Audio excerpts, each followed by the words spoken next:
아이들의 모습. 네.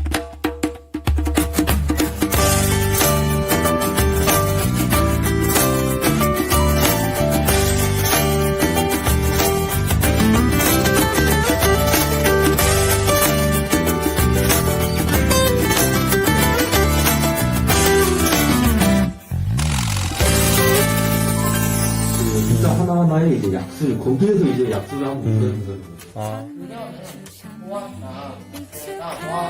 전혀 새로운 날 설레는 기대감에 걸음을 떼본다. 오늘은 무슨 일이 기다리고 있나. 아무 일도 없는 ordinary day. 꿈이 이뤄지는 surprise day. 그 속에서 디딘 사랑의 발걸음 위로 행복을 피우지.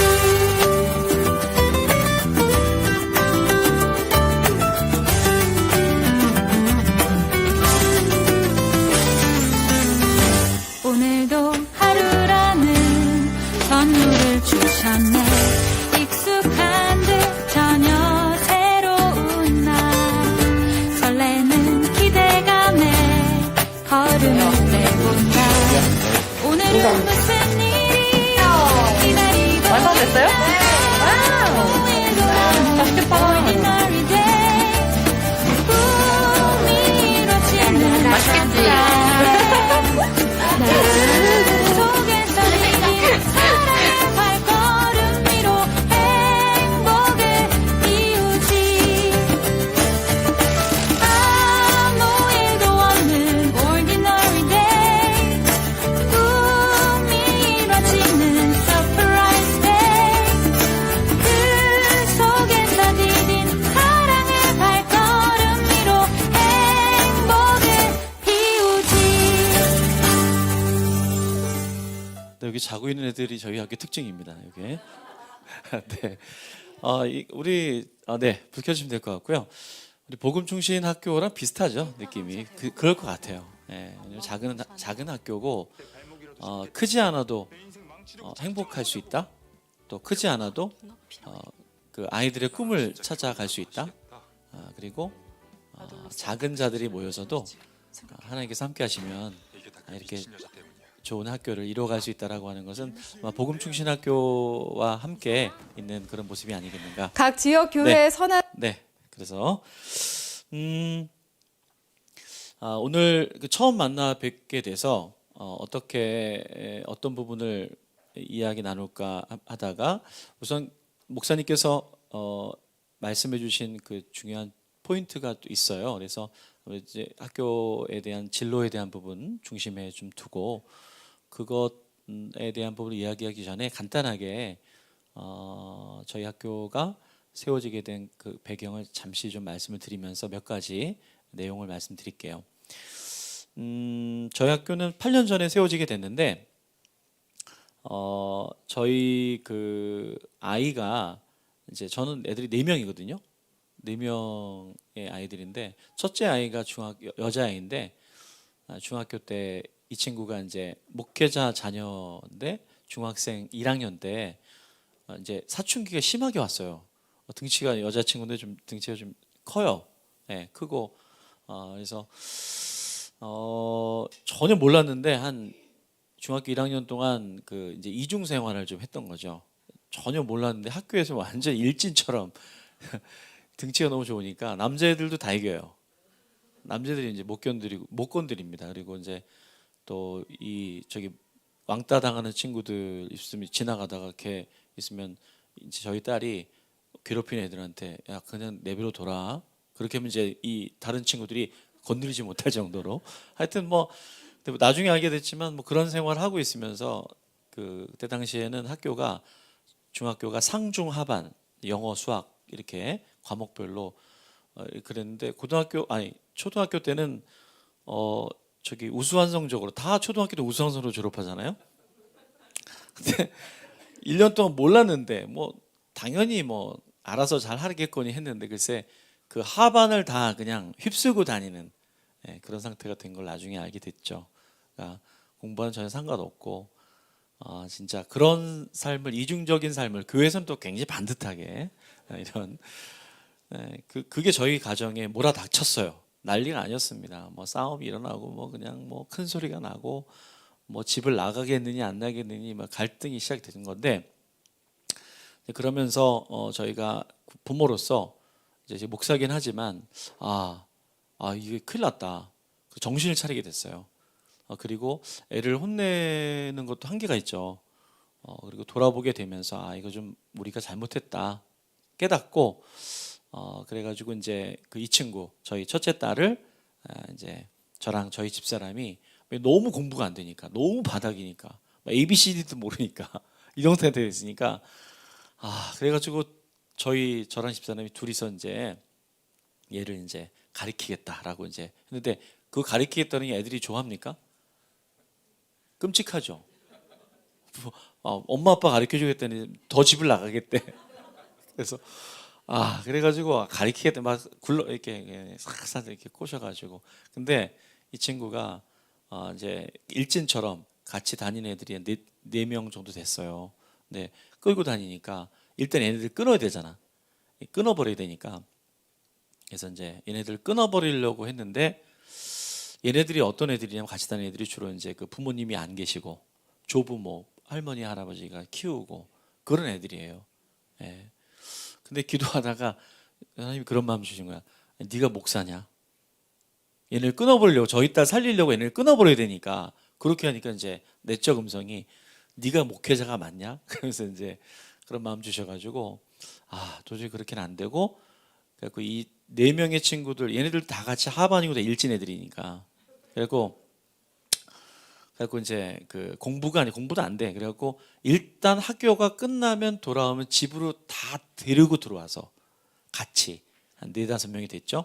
4-5명이서 이제 걔네들이 먹이기 시작한 거죠. 중학교 1학년 말서부터 시작해서 이제 맛있는 거 먹여주면서 조금 공부도 가르쳐주면서 이렇게 해서 됐는데 어떤 일이 있었냐면 그 중에 이제 그 어느 정도 얘네들이 어느 정도 무서운 애들이냐면 집에 저희 집사람이 혼자 집에 있을 때는 칼 같은 거 숨겼어요.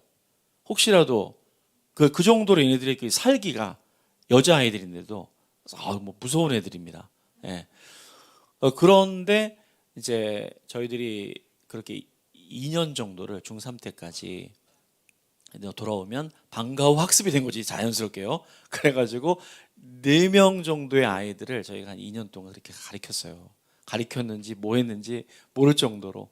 그래서 하반을 휩쓸고 다니는 애들이 중3 말에 이제 중3 2학기 때 다 이제 상반뿐만 아니라 다 이제 뭐 100점 이렇게 해서 막 우수한 성적으로 그렇게 해갖고 이제 아름답게 얘기가 되는 것 같았지만 근데 저희가 깨달은 게 있어요. 뭐냐면 2년 동안 이렇게 해보니까 이 생활을 고등학교 또 들어가서 얘네들에게 한다는 게 저희가 몰랐으면 그렇게 했을 텐데 2년 동안 얘네들하고 중간고사 준비 끝나자마자 기말고사 준비 들어가야 되고 학원을 다 안 보내니까 학원을 갈 수 있는 처지가 안 되니까 그런 생활을 한 2년 동안 하다 보니까 이거를 계속 한다는 것은 너무나도 이제 얘네들한테는 가혹하다는 것을 깨닫게 된 거예요. 저희 집사람이나 제가.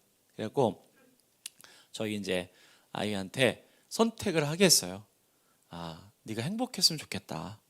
뭔 얘기인지 이렇게 보는 거죠. 그래서 이만저만해서 보니 고등학교 이제 들어가게 됐는데 고등학교를 들어가도 좋고 아니면 네가 꼭 고등학교 안 들어가도 괜찮다.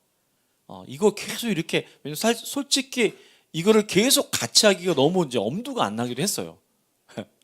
그래갖고 그렇게 권유를 했더니 본인 선택하게 그랬더니 고민을 좀 하더라고요. 그래서 자기는 그러면 고등학교를 들어가지 않고 혼자 한번 해보겠다. 다양을 해보고 경험하면서. 그러니까 그렇게 결정하니까 밑에 있는 남동생 둘이 있고 밑에 여동생이 아들 딸이거든요. 누나가 그렇게 안 간다 그러니까 자기들도 안 가겠대. 동반해서 다 안 가겠대. 학교 안 가는 거 다들 좋아하니까. 그래가지고 어떻게 해가지고 4명이 다 학교를 나오게 됐어요. 그래서 저희들이 이제 아이들을 이제 그렇게 나온 상태 속에서 놀게 할 수밖에 없는 상황. 교회 안에서 그때 부목사였는데 그러다 보니까 이제 옆에서 걔네들이 행복해 보였는지 참 이상하죠. 다른 부모님들이 쟤네들이 너무 행복해 보인대. 그래서 자기 애들도 저렇게 했으면 좋겠다. 그렇게 하시라고. 뭐 그 말릴 수 없잖아요. 그러면서 누가 수학도 가르쳐 준다라고 영어도 가르쳐 주고 이렇게 하면서 모이게 돼가지고 자연스럽게 학교라고 하는 것이 교회 안에 생기게 됐어요. 제가 부목사로 있는 그 학교에서 제가 이제 학교를 세우게 되고 허락을 받아서 그래서 여기까지 이제 오게 된 학교가 된 거예요. 이제 긴 과정 그 안에 여러 가지 이야기들이 있지만 오늘의 어떤 내용 그게 핵심이 아니기 때문에 이렇게 시작된 학교. 예. 내가 행복했으면 좋겠어라고 하는 그것이 이제 첫 번째 학교의 시작이라고 봐도 과언이 아닐 것 같아요.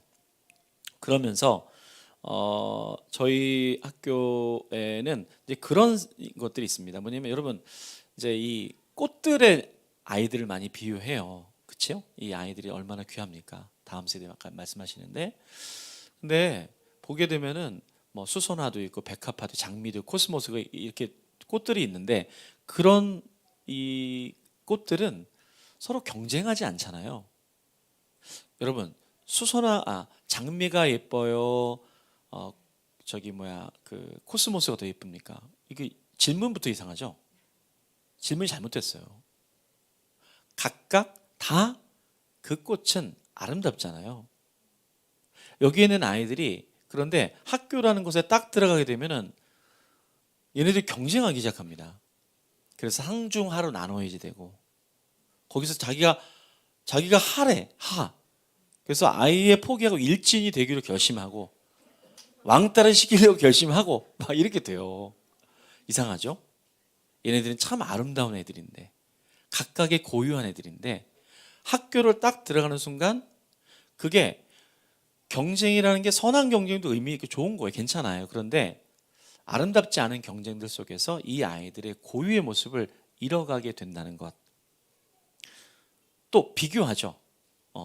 그래서 비교하다 못해 자기를 막 뜯어 고치잖아요.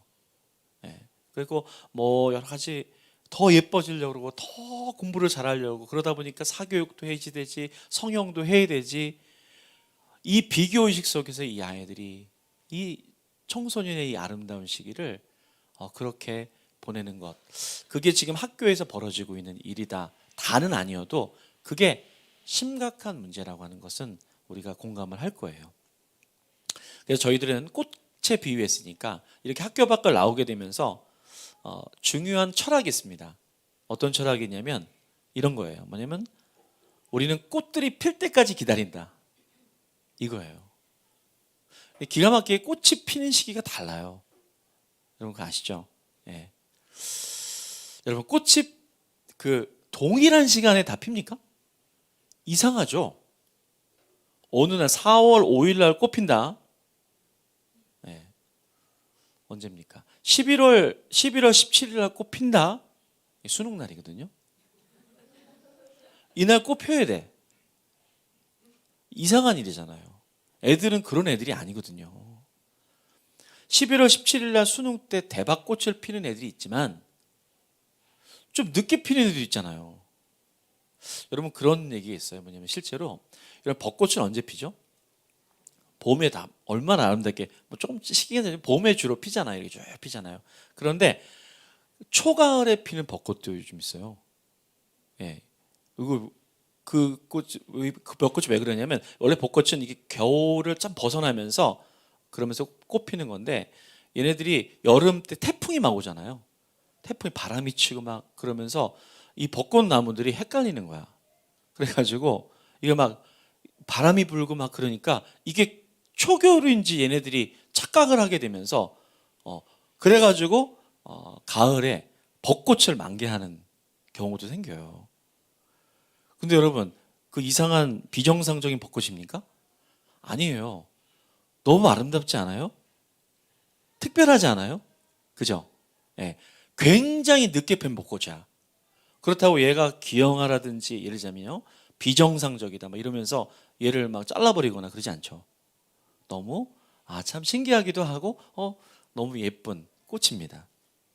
결국은 여기에 있는 아이들이요 기가 막히게 꽃 피는 시기가 다 달라요. 그러면 어떻게 됩니까? 11월 17일 날 꽃 피게 하려고 막 뜯어서 막 이렇게 해가고 거기다가 갑자기 이상한 걸 막 먹이고 막 그래서 그때 피게 하면 안 되죠. 기다려줘야 돼요. 꽃 피기 시작할 때 기다려줘요. 그럼 피기 막 몽골에 올라올 때 그때가 되면서부터는 어떻습니까? 관심을 집중하고 더 봐주고 기뻐해주고 얼마나. 예. 그래서 그 꽃 필 때까지 기다린다라고 하는 그 중요한 철학 속에서 저희 아이들 아까 막 경험하고 이런 게 많이 나오잖아요.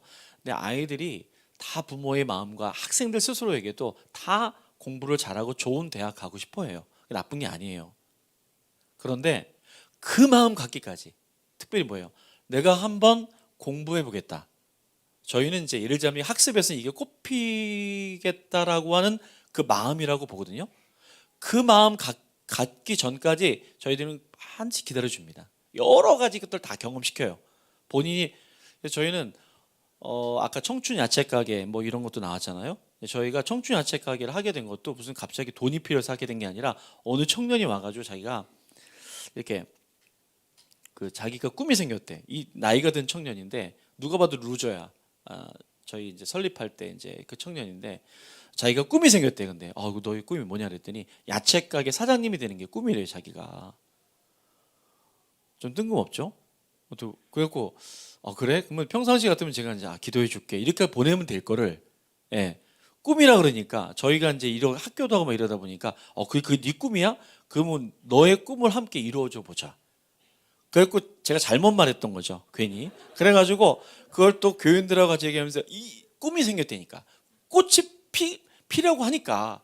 그래가지고 이제 교인들하고 해갖고 너무 이 한 청년이 꽃이 피려고 하니 우리 어떡 합니까?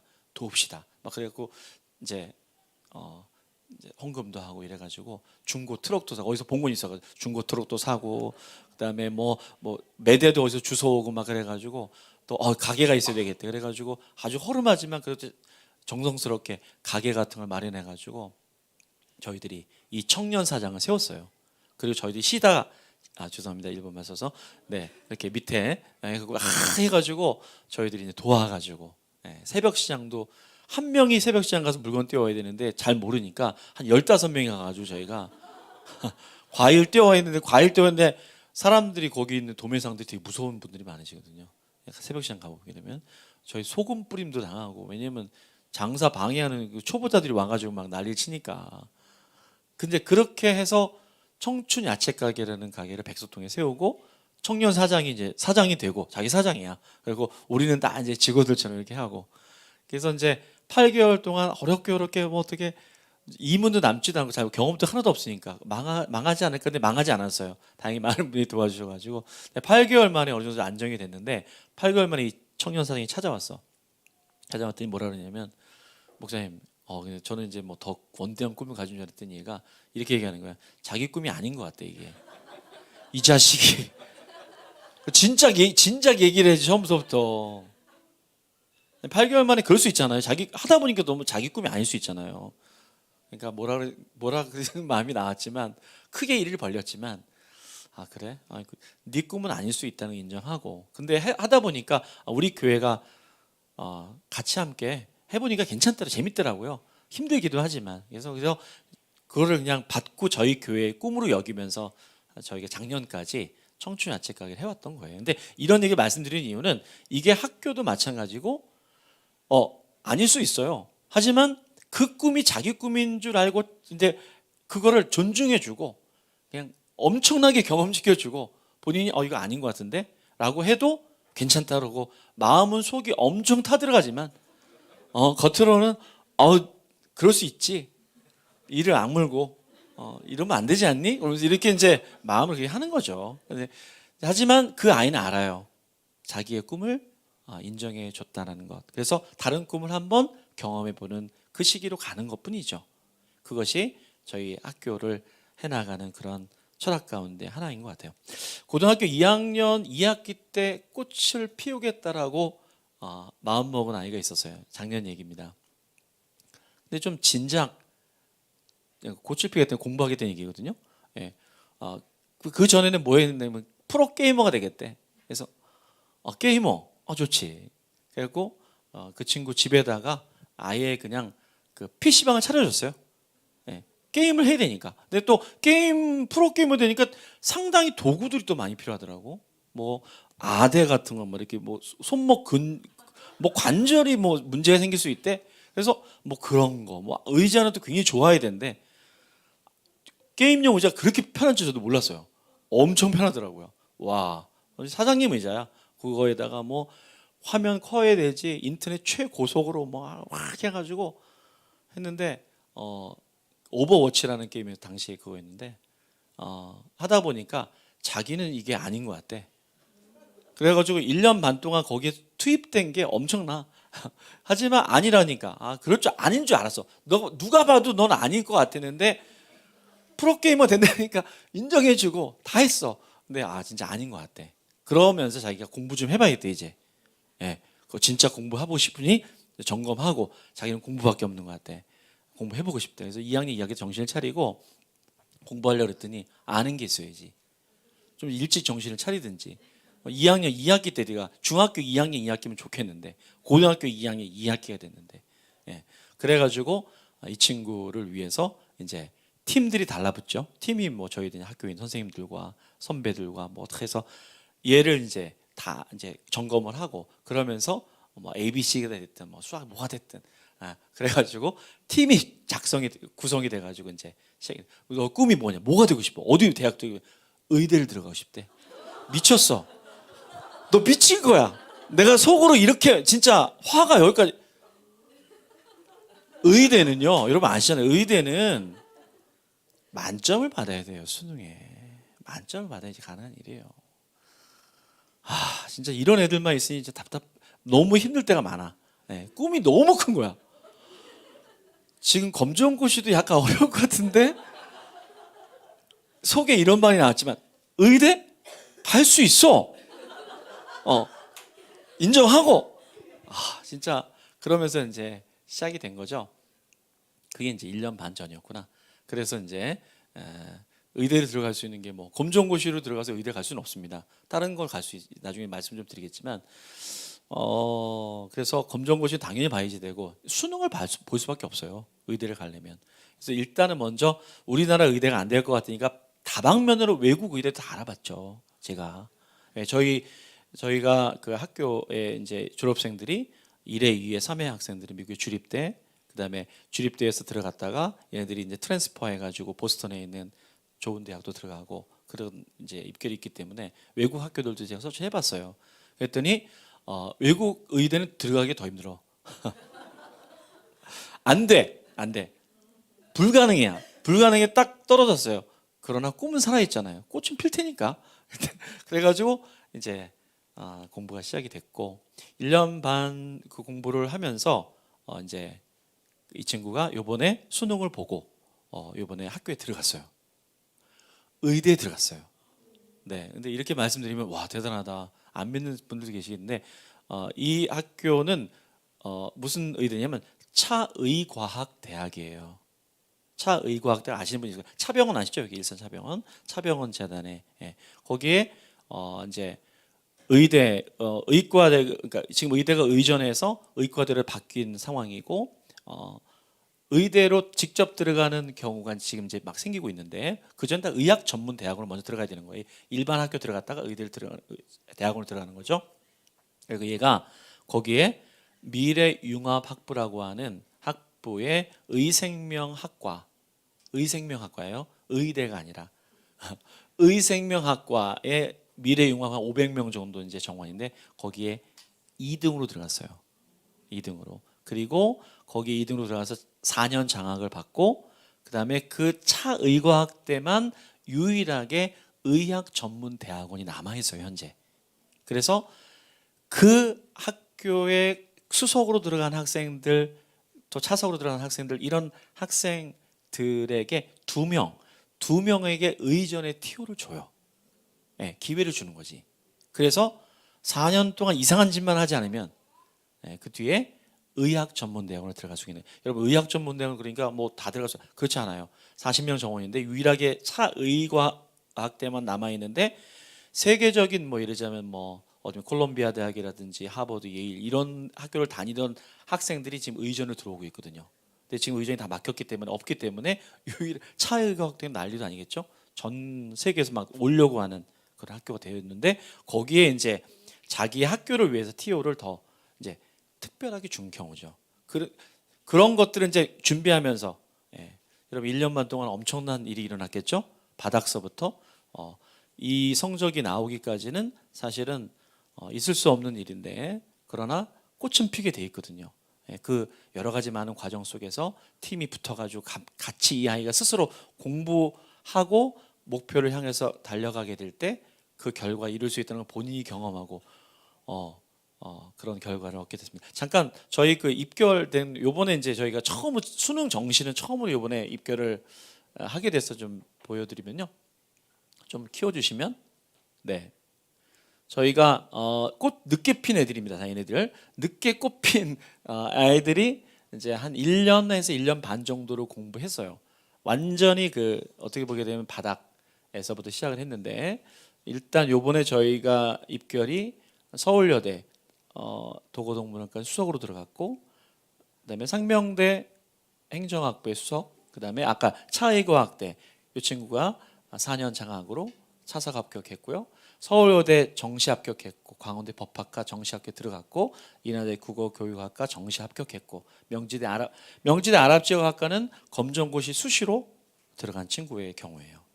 요 위에는 다 정시고 밑에는 수시로 들어간 경우죠. 뭐 스카이는 아니잖아요. 그래서 별로 감동이 없으신 것 같은데 공통점이 인서울이에요. 그리고 이 정도 학교를 수능 정시로 일반적으로 일반 학교, 고등학교 공교육에서 들어가려고 하면은 기본적으로 100명 중에서 예를 들자면 저 정도 차의과학대 정도 수석으로 들어가려면 100명 중에서 대략 한 10등 안에 내지 한 7, 8등 정도 해줘야 돼요. 정시는요. 정시는 뭐 학종이라든지 뭐 수시에 관련된 그러한 부분들은 지금도 좁아지고 있지만 그거는 다른 면이니까 이거는 아이들의 실질적인 성적들을 대비했을 때 이 아이들이 전교에서 대략 한 100명 중에서 10등 안에 한 서울여대나 이런 데 광운대는 한 5등 정도 해줘야 그래야 수능 정시로 들어갈 수 있는 성적이라고 보시면 돼요. 네. 그래서 자랑할 만하죠. 네, 저희가 한 5명. 왜냐면 일상 우리 보건충신학교도 이렇게 될 거니까. 그래서 그 과정을 거치고 있으니까 꽃은 피더라고요. 다만 그 피기 전까지 아이들을 포기하지 않았던 결과가 저희들에게 주어졌고, 저희가 올해로서는 이제 저희가 이제 미국에 있는 주립대학교, 그 다음에 재작년에는 저희가 검정고시 고졸 아이들이 만점이 2명 나왔어요. 만점 2명 나와서 걔네들 중에 한 명이 수시 합격으로 인서울로 명지대, 물론 아랍지역학과를 지은 거는 본인이 고3이라는 고 나이 때 고3 때 얘가 그 학교를 집어넣었어요. 그러니까 먼저 조기로 한번 집어넣었던 거 보죠. 집어넣었던 거예요. 만점 나왔으니까. 근데 면접에서 떨어졌어. 국제경영학과 넣었었는데, 그래갖고 이제 제대로 될 때는 한번 떨어진 경험이 있으니까, 그래갖고 이제 과를 한번 낮춰보자. 왜냐하면 명지대가 유일하게 인서울 중에서 검정고시 만점자들에게 그 내신 등급을 2등급을 줘요. 유일해요. 인서울에서는. 뭐 나머지 지방 거점형 또 직어국, 그러니까 지방 국립대 뭐 이러자면 좋은 학교들인데, 그런 학교들 같은 경우는 이제 검정고시의 문들이 넓어졌죠. 넓어졌는데 인서울은 아직도 사실은 검정고시에 대해서는 선택의 폭이 좁아요. 그런데 이 명지대만큼은 크리스천 학교이기도 한데 이제 상당히 유일하게, 근데 만점을 받아야 돼. 만점을 받아야만 수시로 들어갈 수 있어요. 그걸 이번에 확인한 거죠. 작년에 뭐 확인을 못했는데 안 되나? 일부러 다 떨어뜨리는 거 아니야? 이제 정보가 없었는데 이번에 하면서 되는구나. 제대로 나이 때문에 사실 떨어졌었던 거구나, 면접에서. 그걸 저희 알게 됐어요. 저희가 전체적으로는 그래서 미국에 있는 주립대라고 해서 여러분 그냥 저희들이 대충 유학원에서 또는 뭐 그냥 마이너, 그러니까 뭐 그냥 대충 그런 학교가 아닙니다. 미국은 아이빌리그 중심이 아니라 주립대 중심이거든요. 미국에는 7,000개 정도의 대학이 있어요. 물론 커뮤니티 칼리지, 우리나라의 전문대로 여겨지는 학교부터 시작해서 전체 학교 한 7,000개 정도 됩니다. 그랬을 때 주립대가 중심이에요. 주립대 중심이라는 것은 각 주별로 학교들이 있는데 제가 아이들을 데리고 미국에 들어갔을 때 제가 아이들을 보낼 때 그냥 보내지 않고 다 일일이 확인해서 거기에 있는 담당자들, 미국인 담당자들, 제가 영어로 하지 않고 통역을 붙여서 이제 그렇게 해서 영어를 잘하는 것처럼 막 발음은 굴리지만 못 알아듣겠어. 그래서 통역을 붙여야 돼. 하여튼 그래서 다 일일이 만나보고 확인하고 그렇게 해요. 저는 학교가 이제 신학을 했지만 원래 일반 학교는 저는 경희대 신문방송학과를 나왔어요. 그냥 말씀드리는 이유는 제가 학교 다닐 때 그 저희 교환학생 그 이렇게 학교에 교환학생이 요즘 많이 잘 돼 있잖아요. 근데 저희 때 당시에는 교환학생이 그렇게 잘 돼 있지 않았어요. 근데 저희 학교에 그 교환학생으로 이렇게 붙어 있는 학교가 있었는데 미국의 미주리 주립대라는 데가 있습니다. 중부인데 그 인터스텔라 옥수수밭에 나오는 게 미주리입니다. 근데 그 미주리 주립대라고 하는 거기에 교환학생을 가는 그게 있었는데 저는 그때 관심이 없었으니까 미국은 싫어했으니까 그래서 생각 몰랐는데 뒤에 제가 이제 학교를 이렇게 본데 그 미주리 주립대로 저희 학생이 첫 번째로 가게 됐어요. 네. 근데 그 학교가 굉장히 연대하고도 교환학생이 돼 있고 지금 우리나라의 유수한 다 교환학생이 체결되어 있는 학교들 대부분의 주립대학들이 크든 작든 미국에 있는 학교들하고 한국 학교들은 연결하고 싶어해요. 그래서 교환학생이 다 많이 연결되어 있습니다. 근데 그런 학교로 들어갔고 중부에 들어가 첫 번째 학생이 거기에 있다가 2년 동안 거기서 지내고 보스턴으로 아이빌리그가 있는 곳으로 트랜스퍼해서 편입이죠. 편입해가지고 성적을 높여가지고 그래서 보스턴의 고든 칼리지라고 하는 그 학교로 들어가게 됐고 거기에 편입을 하게 됐어요. 그리고 뉴욕에 있는 학교로 한 명 들어갔고 나중에 3회 때 고든 칼리지로 직접 들어간 학생도 있고 그래서 초기에는 저희들이 진로가 미국 쪽에 학교들을 탐지해서 제가 직접 가서 그렇게 경험했습니다. 이렇게 말씀드리면서 한 가지 말씀드릴게요. 지금 여러분 일반 큰 대안학교들 있죠. 뭐 귀족 저기 명문 뭐 이렇게 뭐 원어민 선생님도 있고 그러면서 아주 등록금 비싸고 뭐 시설도 좋고 그런 그 대안학교들이 많이 있잖아요. 네. 근데 그런 학교들에서 뭘 걸어 두냐면 우리 학교가 뭐 미국에 뭐 이런 학교들 보냈고 그러면서 그 학교를 보내기 위해서 돈을 또 엄청나게 걷습니다. 네. 뭐 이거 배우고 들어가야 된다, 저거 해야 된다. 그래서 그 돈이 엄청 들어가요. 그렇게 해서 네, 그들이 간 학교, 그 학교가 저희 학교 학생이 간 학교예요. 네, 더 좋은 학교를 저희 학교 갔고, 근데 저희는 돈이 안 들었어요. 여기서부터 중요합니다. 그럼 왜 그러면 이런 현상이 벌어질까? 지금 이렇게 여기에 보게 되면 큰 좋은 학교들 뭐 대단히 뭐 외국인 선생님이 왔다 갔다 하고 뭐 돈도 많이 내고 뭐 의사, 변호사 뭐 이런 분들이 다니는 그런 자제들이 다니는 학교 마치 거기에 가야만 그럴 것 같은데 그렇지 않아요. 제가 미국에 들어갔을 때 그 이제 학교 관계자랑 얘기를 하면서 그 미국인 학교 담당자가 이렇게 얘기하는 거예요. 한국 사람이 참 이상하다. 왜 이상하냐? 아니 여기에 들어오려고 왜 그렇게 거기서 그런 준비들이 필요하지도 않은데 왜 그런 일을 하고 있는지 모르겠다. 홈페이지에 나와 있는 기준이 다다. 홈페이지에 나와 있는 걸 가지고서 다 똑같이 적용이 되는데 왜 유학원을 통해서 왜 대안학교라는 걸 통해서 거기서 대단한 걸 있어야지만 되는 것처럼 그렇게 정보가 과잉돼 있고 잘못 전달돼 있다는 거예요. 그렇죠? 예. 재정 들어가지 않습니다. 뭘 준비해야 되냐고요? 예. 뭐 SAT를 들어갈 수 있는 학교는 아이빌리그 요구하는 학교들이 있어요.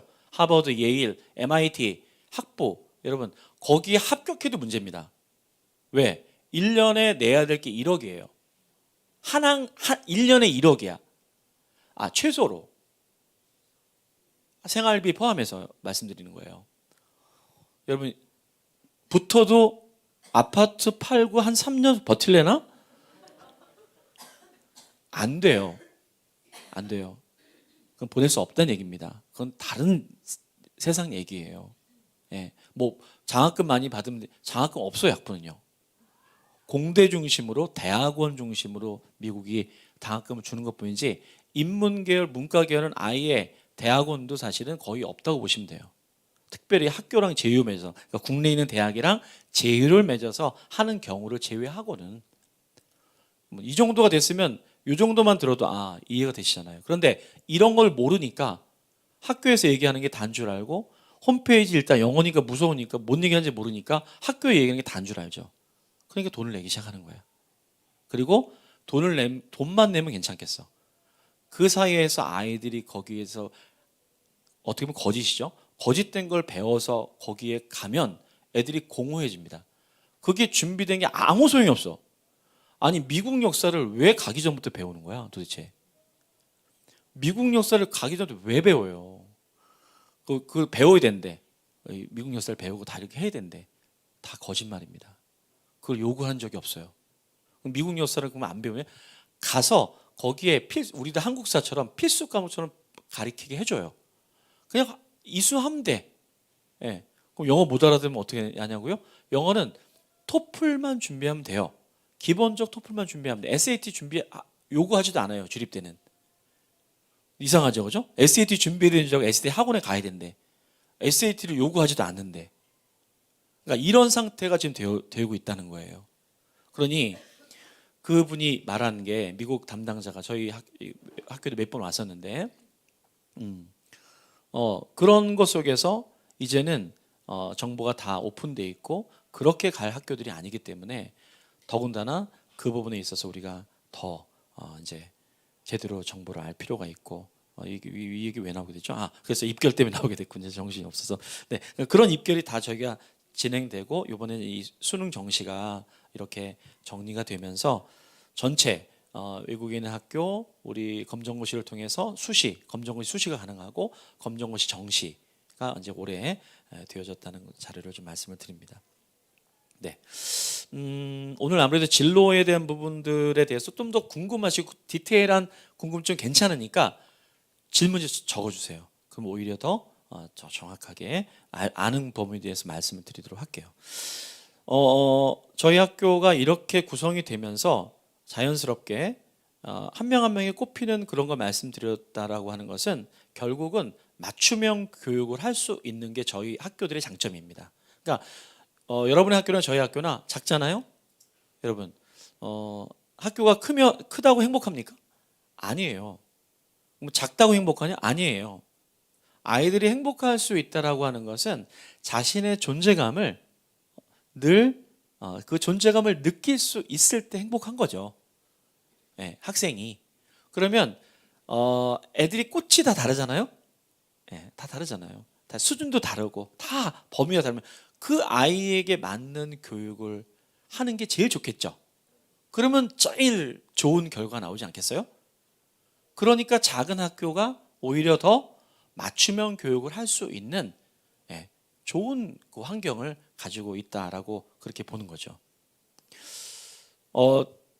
실제로 여러분 학교의 역사 속에서 보게 되면 여러분 지금의 이 공교육화된 학교는 산업혁명 때 만들어진 구조인 건 아시죠? 왜? 뭐가 필요해서? 산업혁명의 그 공장을 돌리기 위해서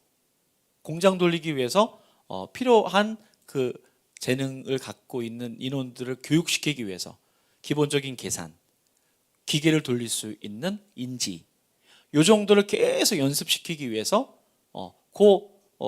공간 안에다가 집어넣어 놓고 그거를 기술을 습득시키는 것이 학교의 모습이죠. 그게 지금까지 왔다고 보시면 돼요. 그럼 건물도 마찬가지예요. 여러분 지금 학교 이렇게 옆에 이렇게 큰 학교도 있잖아요. 네, 공교육을 비하는 건 전혀 아닙니다. 근데 이게 심각한 문제야. 건물만 봐도 학교가 어떤 정신을 갖고 있는지 알 수 있어요. 그럼 홍대 유현준 교수가 말했던 부분이죠. 여러분 지금 우리 옆에 있는 학교들과 가장 비슷한 건물이 있습니다.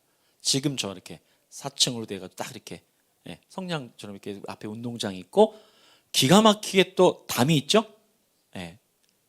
요 구조와 아주 똑같은 게 있습니다. 그게 뭘까요? 맞죠, 아시죠? 교도소예요. 교도소랑 똑같이 이렇게 유현준 교수가 이렇게 비교해 놨잖아요. 그걸 얘기해 줍니다. 미국 학교들을 가보게 되면 미국을 얘기하는 이유는 뭐냐면 미국이 지금까지 저렇게 힘을 쓸 수 있는 이유는 이미 여러분 많이 미국이 무너졌죠. 경제도 무너지고 많이 무너졌어요. 근데 미국이 왜 아직도 저렇게 패권을 갖고 있을까요? 저는 미국 가서 본 것 중에 확신했어요. 미국의 힘은 교육이 있어요. 교육이 무너지면 이제 미국은 끝났다고 보시면 돼요. 예, 지금 미국이 교육 때문에 살아 있는 거예요. 예.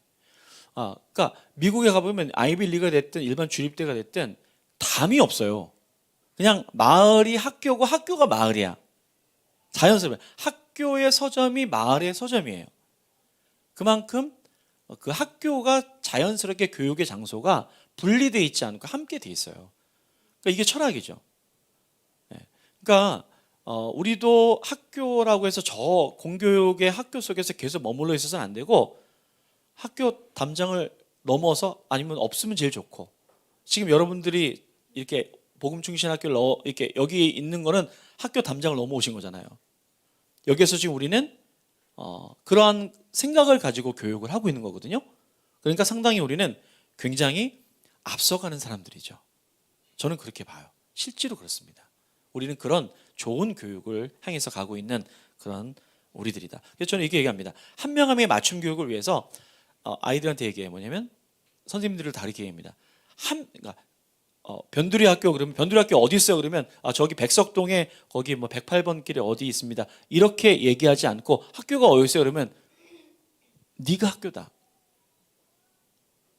학교는 건물이 아니고 학교는 어떤 그러한 그 형태가 아니고 뭐 입시 입결이 아니고 학교가 뭐야? 학교는 요 한 명 한 명이 학교거든요. 얘 한 명이 학교예요, 그냥. 그 정신이 저희들이 이 교육을 하는 데 있어서 상당히 중요한 그러한 부분이다라고 여러분. 그래서 여러분 여기 옆에 있는 우리 학생들이 있잖아요. 이 친구들이 일산 안 붙여야 되죠? 복음충신 학당. 예, 복음충신 학당에 얘네들이 그렇게 여기시면 돼요. 감동이 별로 없으신가요? 저는 상당한 감동을 막 일으키고 있는데 그러면서 저희들이 이 아이들을 한 명 한 명을 그렇게 학교로 여기면서 오게 될 때 최고의 교사는 부모입니다. 예, 선생님들이 최고의 교사가 아니에요. 중학생들만 되면 애들이 이상해집니다. 아시죠? 이상해지는 것 가운데 어떤 개념 부모들로서는 상당히 마음 아픈 지점이 생기게 돼요. 초등학교 때까지는 애들이 말을 잘 듣는 것처럼 보이거든요. 말을 잘 듣는 게 아니라 참고 있는 거죠, 애들이. 근데 중학교가 딱 되면 아이들의 인식 속에서 어떤 게 생기게 되냐면 부모는 내 부모가 엄마 아빠가 너무 좋긴 하지만 부모는 일단 교육의 전문가가 아니다 라고는 인식이 딱 아이들이 생기게 됩니다. 그래서 갈등이 되기 시작하는 거예요. 심지어 그죠? 어떻게 아들 오늘 시험 보느라고 고생해서 그 말도 짜증이 나. 시험 봤다고 고생했다면 그 위로의 말도 짜증이 나. 왜? 전문가가 아닌 사람이 내가 얼마나 힘든지 어떻게 아세요? 이렇게 되기 점점 그게 커집니다. 아이의 나중에 고등학교 들어가면 입시도 모르죠. 어떻게 되는지도 모르지. 왜? 다 맡겼으니까. 학교에 맡기고 학원에 맡기고 아이 스스로에게 맡기고. 그러면 어떻게 됩니까? 소통할 수 있는 게 없어요. 이상하죠? 그리고 대학교 되면 다 성인했다고 이제 출가시켜야 된대. 그 6년의 청소년 시기에 아주 중요한 그 예민한 이 아이들의 소중한 시간 속에 교육에서 부모는 없어요. 배제되어 있다는 거죠. 그런데 우리 아이들이 교육을 잘 받기 원해. 아이들에게 물어봅니다. 너희들 그러면 학교에서 학원에서 다 포함해서 존경하는 선생님 있냐? 요즘 여러분 임용 제도를 포함해서 지금의 교사 선생님들이 열심히 하시겠지만 존경받는 선생님들이 거의 없어요. 이게 직업이 됐고 사명이 없어요. 많이 그게 중심이 아니라는 거죠. 이런 구조 속에서 아이들이 그럼 도대체 어디에서부터 교육을 받아야 됩니까? 수학, 영어는요 최고의 일타 강사들이 인강에 깔려 있습니다. 이제 더 이상 그런 걸로 선생님들이 어떻게 그래서 애들이 왜 학교에서 잡니까? 당신이 그 전문가가 아니니까 듣고 싶지도 않아요. 뭐 학원에 다 있고 일타 강사들이 다 온라인에 있는데 왜 선생님들이 미워서가 아니에요. 구조가 그렇게 돼 있어요. 그러니까 이런 것 속에서 진짜 우리 아이들에게 이 중요한 시기에 아이들의 교육이라고 하는 부분이 공부뿐만 아니라 그 교육의 내용들을 가장 중심에서 고민하고 알아야 되고 좋은 것들을 공급해야 되는 존경받는 교사가 되어야 될 사람들은 부모라는 거예요. 그래서 부모가 최고의 교사죠. 여러분, 그래서 저희 학교도 부모 교사가 있어요. 담임 교사가 있고 부모 교사가 있고 재능 기부 교사가 있어요. 담임 교사 선생님들은 이제 페이가 이렇게 나가게 되지만 부모 교사의 최대 장점 학교로서는 돈이 안 들어가요. 이분들은 재정 안 받겠대. 자기들이 돈을 내고 자기들이 돈을 받는다? 이상하잖아요. 네. 근데 가리키는 거는요. 일단 이분들이 막 이렇게 먼지 쌓이는 자격증들 막 털어가지고 엄청 열심히 준비합니다. 왜? 설명해 줘야 되니까. 많이 까먹기도 했고. 근데 그렇게 하면서 부모들이 가리키는 교사들 같은 경우에는요. 살아있어요. 그 아이들이 또 제일 좋아해요. 사실은. 부모가 그 상태가 되니까. 아버지들이 교육의 주체로 또 많이 회복이 돼야 됩니다. 여러분, 아버지들은 또 교육에서 완전히 빠졌죠? 네. 어떻게 돼 있죠? 교육을 위해서 봉사하는 단체, 개인이 이제 아버지야. 그래서 이렇게 공급해주는 그런 거잖아요. 근데 여러분, 아버지들과의 교감과 교류가 얼마나 중요한가, 교육에 있어서. 그걸 여러분도 동의하시죠? 그렇다면 아버지들이 교육의 주체로 들어가는 게 맞아요. 그래서 저희는 의도적으로 쉽진 않으니까 계속해서 아버지들이 어떻게 해요? 아빠와의 여행 뭐 이런 거 합니다. 이러자면 그래서 엄마들을 반드시 빼게 합니다.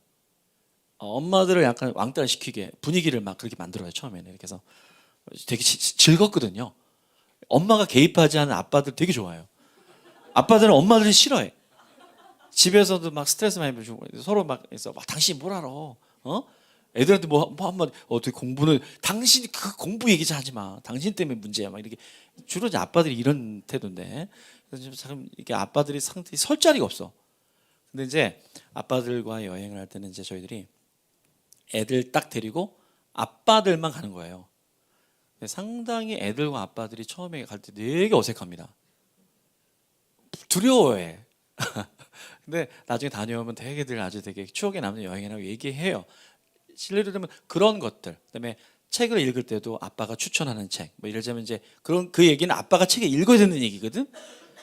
아빠를 책 지지리도 안 읽어. 왜 이렇게 책을 안 읽는지. 하여튼 그러면서 함께 이제 교육의 주체로 들어오게 되는 내용도 저희들이 함께 진행하고 있죠. 정리합니다. 저희들이 이제 이렇게 진행하면서 아까 이제 뭐 화면에 나왔지만 저희가 저렇게 진행하려면 이렇게 비용을 등록금을 많이 받아야 돼요. 사실은요, 그죠? 뭐 담임 선생님도 계시고 공간도 있고 다 있잖아요. 재정이잖아요. 그런데 작년에는 저희들이 등록금이 없었어요. 작년에 무슨 거였냐면 등록금이 없었다는 건 뭐냐면 형평권 내자. 형평권 내자. 그래서 무슨 얘기냐면 경제적 수준도 다르니까 기도하면서 그래서 형평권 내자. 그래서 1년 동안 했는데 다시 내기로 했어요. 안 내더라고. 고생 엄청 했어 1년 동안. 이것도 감동받아서 얘기했다. 근데 깨달은 거 있어요. 뭐냐면 부모들이 얘기하더라고. 제발 좀 책정해 달래. 자기들은 자율적인 못 하겠대. 그래서 이제 이해하고 그래서 지금은 가장 학원비 정도 뭐 30만 원, 40만 원 요 정도 학원비가 요도 그 정도 하잖아요. 그 정도 되는 선정에서 이제 하기 때문에 늘 재정이 늘 부족해. 마이너스는 아닌데 부족해. 그래갖고 뭘 살려면은 저희가 이제 작년에 이제 공간을 마련하면서 에어컨이 없는데 에어컨이 비싸잖아요. 근데 여름 5월, 6월 달에 들어왔는데 뜨겁기 시작하는데 에어컨 살 돈이 없는 거야. 그렇다고 이제 n분의 해가지고 뿌릴 수 있지만 그렇게 하고 싶진 않죠. 그래갖고 애들이 한 2, 3주 지내니까 지나니까 학생들이 기도하기 시작하더라고요. 지들이 더우니까. 저희는 이제 그 그러니까 하나님이 공급해 주신 걸 경험하기 원하니까. 그래서 얘네들이 기도하지 말라고 기도해. 막 그래서 진짜 한 달 반 동안 저희들이 이제 체포할 시간이 있는데 체포할 때 얘네들이 이런 예배자들이었나? 진짜 너무 홀리해. 진짜 간절해. 저희가 이제 요청하죠. 우리가 필요한 게 이런 게 있으니 같이 기도하자. 근데 엄청 기도했습니다. 이제 그렇게 되고 한 달 반 뒤에 놀라운 일이 벌어졌어요. 에어컨이 들어온 거예요. 에어컨이. 근데 그 에어컨이 어떻게 들어왔냐면 새 거가 들어온 게 아니라 한 번도 사용하지 않은 중고야. 근데 그 어떤 사연이냐면 40세의 젊은 목사님이 갑자기 돌아가신 거예요. 그 이제 남자 목사님인데 결혼도 하지 않은 목사님인데 갑자기 이제 병이 드셔가지고 그 에어컨을 사다 놓고 틀어보지도 못하시고 돌아가신 거야. 한 달 반 저희가 이제 어떻게 연결이 됐는지 저희 소식을 듣고 그 에어컨 투인원 에어컨이었어요. 예, 스탠드랑 벽걸이 있는 거 그게 저기 한 달 반 뒤에 들어왔어요. 그 에어컨이 설치되는 날 애들이 울더라고요. 네. 지금도 그 에어컨이 저기 있는데 애들이 볼 때마다 그 에어컨을 볼 때마다 애들에게는 수학 영어보다 더 중요한 교육이라고 저는 생각을 해요. 수학 영어보다. 왜? 어떤 거? 하나님이 공급하신다. 하나님이 공급하시는 학교도 있다. 하나님이 기뻐하시면 공급하신다. 그러니까 이 아이들이 나중에 기억하지 않을까요? 얘들도 없을 때가 있지 않을까요? 필요할 때가 있지 않을까요? 그럴 땐 수학 영어가 작동되는 게 아니라 예배하고 그렇게 힘들고 어려웠을 때 하나님이 함께 해주셨던 그 기억, 그게 이 아이들에게 교육이죠.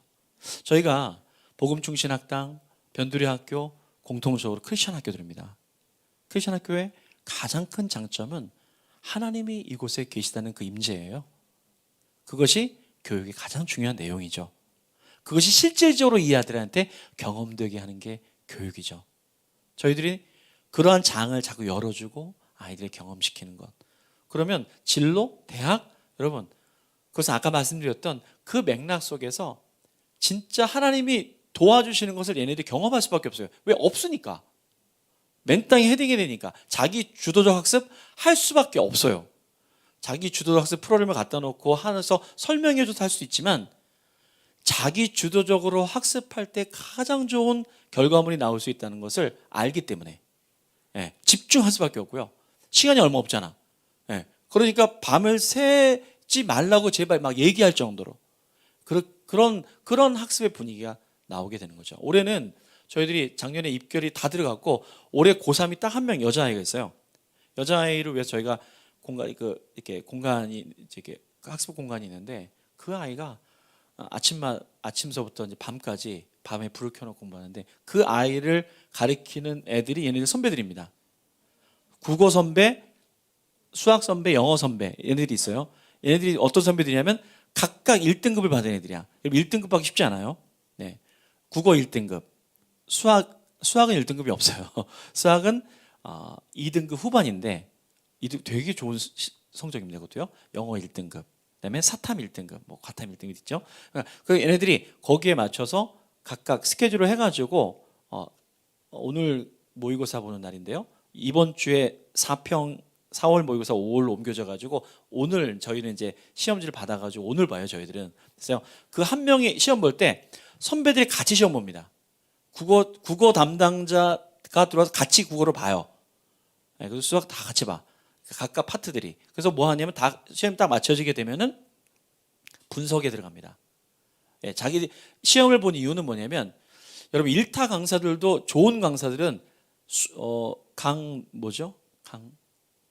유명한 강성태. 강성태. 그 강성태 선생님 그분 같은 경우에도 매년 수능을 보죠. 보는 이유가 경향을 정확히 알기 위해서 본인 시험 봐야 돼요. 저희도 마찬가지로 근데 아이들이 그렇게 하겠다 그러더라고요. 그래서 그걸 보고 오늘 이제 시험이 딱 끝나게 되면은 다 잡아지고 경향 분석을 합니다. 그래가지고 다 갖다 놓고 뛰어가면서 이제 얘가 딱 그대로 답이 나오니까 어느 문제 틀렸는데 내가 이렇게 풀어보니까 너 어떻게 왜 이렇게 풀었고 이게 왜 틀렸어? 그러면서 함께 얘기하면서 아 그래 이 지점 때문에 그랬구나. 그 부분을 그 자리에서 분석을 해요. 그날. 네. 그리고 분석이 다 끝나게 되면 그걸 가지고서 이제 플래닝을 들어갑니다. 야 지금 이 정도 왔는데 이게 문제가 있어 여기 지금. 그러니까 수학 파트에선 이 부분을 지금 점검해 줘야지 돼. 그래서 앞으로 6평 들어가기 전까지는 이 부분에 더 힘써야 된다. 스케줄을 플랜을 쭉 잡아주죠. 예, 맞춤형이죠. 얘한테만 필요한 계획이 필요한 거예요. 그것이 가능하다는 거죠. 그거를 작년에 얘네들이 시험 준비하면서 동일하게 경험을 했어요. 저는 죽는 줄 알았습니다. 얘네 하다가 진짜 1년 동안 얘네들 1년 반 1년 동안 이거 하면서 제가 이러다가 제명에 제가 못 살고 끝나겠다. 그 정도로. 왜냐하면 얘네들에게 이걸 하기 위해서는 엄청난 그 에너지가 들어가니까. 예, 얘네들은 힘이라도 좋지. 저는 밤 한 번 새면 한 2, 3일 막 뻗어 있는데 막 얘네들 때문에 밥도 어떨 때 해줘야 되지 뭐 이렇게 되니까 공부할 때 뭐 필요하잖아요. 근데 누가 먹을 거 해줄 때도 있지만 없을 때는 교장인 제가 직접 해야 되니까 뭐 하여튼 그러면서 얘네들과 같이 동고동락하면서 그러한 과정들을 경험시키니까 얘네들이 그렇게 똑같이 하더라고요. 더 잘해. 예. 메가스터디의 손준우 회장 아시죠? 메가스터디가 저렇게 될 수 있었던 결정적 이유는 손준우 회장이 그렇게 했어요. 예. 그 학원 하면서 그렇게 하면서 학생들이랑 그 대학을 보내기 위해서 그냥 뭐 이렇게 한 게 아니라 애들하고 완전히 붙어가지고 그렇게 했죠. 근데 그렇게 하면은 돼요. 결국은 그것은 그 한 명 한 명에 대한 그 맞춤으로 가겠다라는 의지가 분명할 때 교육 철학이 분명해야 가능합니다. 그런데 복음충신 학당 같은 경우에는 그게 가능하죠. 변두리 학교 가능하죠. 왜? 우리는 그런 환경 속에 철학을 갖고 있으니까. 안 갖고 계신 건 아니죠, 그죠? 그런 저만 갖고 있으면 안 되고 그렇다라는 거. 앞으로 이제 지금 중학교 3학년들도 있고 이제 그런 얘기 들었어요. 아마 고등학교 올라가게 되면은 그런 과정들이 아마 이 학교 목사님과 함께 선생님들이 준비하고 계신 것 같아요. 아마도 그런 기대감들이 있습니다. 네, 더 많은 것들이 있지만 일단은 이 정도에서 일부를 마무리하고 좀 쉬었다가 쉬는 시간에 좀 이렇게 더 이렇게 궁금한 것들 아주 구체적인 거 좋아요. 그러니까 뭐라도 괜찮으니까 써주시면 제가 받아서 잘 설명해서 2부를 진행하는 게 좋을 것 같습니다. 잠시 쉬겠습니다. 네.